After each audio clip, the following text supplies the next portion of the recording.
MY24 Beta 300RR Race Edition. So it's carb time, and here's what we're going to do. So we're going to be removing the throttle position sensor. I don't need that. That's only used for oiling. We'll put in the air screw and idle screw. This makes it easily to adjust in the field, which a lot of times I'm fiddling with it just because that seems like I like to fiddle with things. Hoses, you don't really need to replace these hoses, but I do run these vent hoses up into the air box. So let's do it with some quality silicone hoses, and they won't ever get hard and weird. So we're just going to change them all. And then I'm going to check the float height on this as well. So, and I'll document the jetting from the factory. I'm not going to JD jet it at this point. I'm going to start with the stock because I got so intimate with jetting and I can do it real fast now. I still have a kit, so if I find I need to do it, I'll do it. But we're going to start with stock on this bike because they're so much different that I just want to learn and see what that is. Here's another thing, guys. This is from a company called Vessel. I don't think you can see it there. Vessel. You can get these online from Japan. This is a JIS, Japanese Industrial Standard Screwdriver. Well, guess what? That's what these are. And the reason these always come stripped every time I work on one is because they're using an American Phillips head. So this little kit here, this guy, fantastic. I got mine on eBay. Comes in a whole kit. Love it, love it, love it. Good feeling. Well, I tell you, it makes life a lot easier when you're working on bikes. So just a little help there. All right, let's see how this goes. So I've got the throttle position sensor out. It was attached in here, which attaches up here. The Beta kit comes with these two wrenches to take them off. One's a safety and one is a standard Torx. You're going to take this guy out here. There's a tiny clip on here that you'll probably bend when you take it off. Just gently bend it back. Don't reef it. And I put it back together, and I'll put it in a bag and save it for the next owner of this bike. This does not come, repeat, does not come with that O-ring. You have to take it off the throttle position sensor. So again, be careful with that.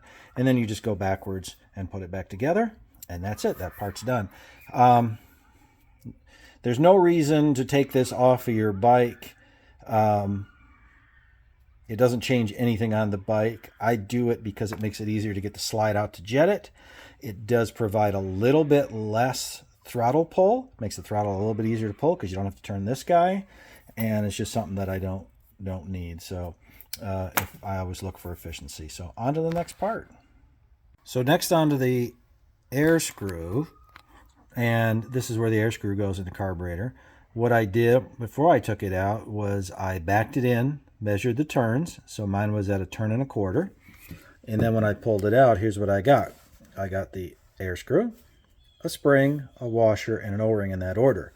The one that I purchased does not come with any of that, so we're going to reuse this, this, and this.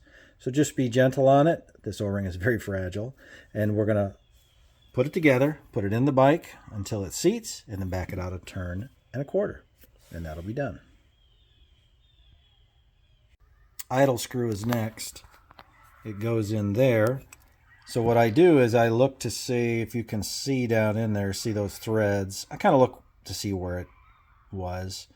Back it out. And then you get the spring. And then this is made of plastic, so be careful of that.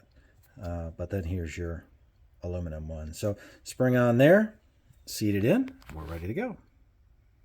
Okay, so we're on to jetting, and I just wanted to confirm what they had. And the factory says it should be a 3865, and this indeed is a 38. I don't know if you can see that here. Oh, that's a 165. I'm sorry, that's the mains 165, and that's what they call for. And this is a 38 pilot. Probably can't see that, but that is a 38. So I have my starting point. I'll document that, and I'll keep this paper. And that's 1 1/4 out on the air screw. And let's see where we're at. And our clip position is at 3 in the slide. So Just document that for now, see how it goes, and we'll adjust it from there. All right, on to the float height. So now let's talk about float height. As you can see, that green line in there, the book says 6 millimeters. That green line is 6 millimeters. I checked it with my calipers. So somebody at the factory did that. So I'm going to put the phone down real quick and I'm going to set up at 60 degrees and let's see how this goes. Okay. So you might be able to see. Okay, so I've got my carbs setting at 60. Snug. Look at that. Float height right on. No need to panic. No need to buy a special tool either. This is not a bad tool to have. A 30, 60, 90 triangle made of plastic, 3D print yourself one, or anything works well. This is probably the last time I'll do this, but just wanted to verify it. So yep, that's in spec. So all's good there. Okay, so one last thing on the carburetor is when the carb is on the bike, this is a 14 millimeter, and when you take that cap off and the gas will come out of it, of course have your gas turned off, you can change the main or pilot. Well, you need a tool to do that, or it works best, and this is a little tusk tool that I got, a little carb kit.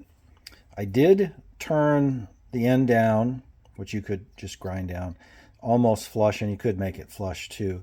That helps to hold that tip in there when you stick it in to get the pilot jet out of there. But your 6 millimeter takes your main out. This is a great tool. You can carry it with you. It's small, it's light, it's well built. So heads up on that. Makes life a lot easier if you have the right tools. All right, the carburetor is done and installed. So I put a fuel filter on there because remember we've talked about the fuel filter in the tank failing. They all do. You'll notice these vent hoses on both sides go up, over, around, and then down in the back in that little vent box, which you can make that out of any box. You could just tie them together and put a little piece of foam over it. You don't have to get fancy. They go up and around, totally not in the way. And you lift up the back and you can see the hose routing. So the drain hole, the bottom, the overflow there, I looped that around. That's an old trick. And that's it. Super clean. Everything looks good. I'll tuck these in behind the linkage once I pull that apart and grease it. But the carb is done. So we're making progress. That's it for the carb. I hope you guys enjoy.